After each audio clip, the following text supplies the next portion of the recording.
সাধারণ হিন্দুরা তারা অবতারবাদে বিশ্বাস করে।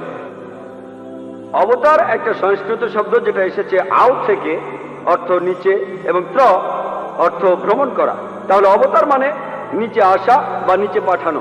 আর অক্সফোর্ড ডিকশনারিতে বলা হয়েছে যে হিন্দু মাইথোলজি অনুযায়ী অবতার মানে কোন পূর্ণ আত্মা বা দেবতার পৃথিবীতে আসা মানুষের রূপ নিয়ে।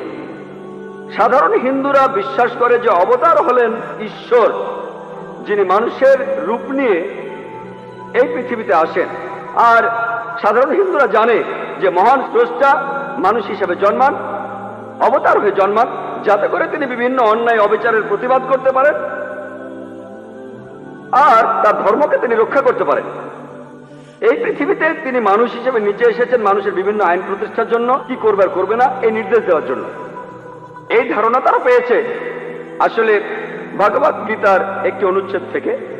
4 নম্বর অধ্যায় 7 ও 8 অনুচ্ছেদে আছে, यदा यदा हि धर्मस्य ग्लानिर्भवति भारत अभ्युत्थानं धर्मस्य तदात्मान सज्जयमेहम्।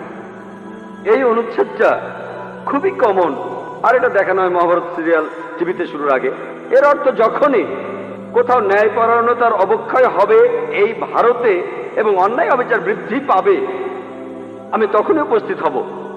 8 নম্বর অনুচ্ছেদে আছে, ভালোকে রক্ষা করতে এবং মন্দকে ধ্বংস করতে, ন্যায়পরায়ণতাকে প্রতিষ্ঠা করতে আমি তখনই উপস্থিত হব। প্রত্যেক যুগে আমি আসি, संभवामि युगे युगे। প্রত্যেক যুগেই আমি উপস্থিত হই।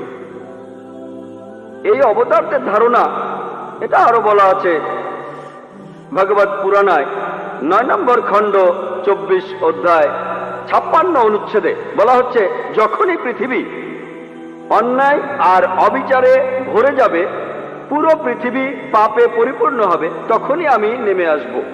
মহান স্রষ্টা তখনই নেমে আসবেন। এই অবতারবাদের ধারণা মহান স্রষ্টা মানুষের রূপ নিয়ে আসছেন। সব সাধারণ হিন্দুই এই কথাটা বিশ্বাস করেন। এই কথাগুলো বেদের কোথাও আপনারা খুঁজে পাবেন না। অবতারের কথা বেদের কোনো জায়গাতেই উল্লেখ করা নেই। আর বেদই হলো হিন্দু ধর্মগ্রন্থের মধ্যে সবচেয়ে পবিত্র। আর হিন্দু পণ্ডিতরা এখানে বলেন, অনেক হিন্দু পণ্ডিত বলেন যারা বেদান্তবাদী, বেদের কথাগুলোকে বিশ্বাস করেন, তারা বলেন এই সংস্কৃত শব্দ অবতার এটা আসলে মহান স্রষ্টার প্রেরিত কেউ, সৃষ্টিকর্তা পাঠিয়েছেন। এটা নিয়ে স্বয়ং সৃষ্টিকর্তাকে বোঝানো হচ্ছে না। এটা হতে পারে যে মহান স্রষ্টা কোনো মানুষকে পাঠিয়েছেন।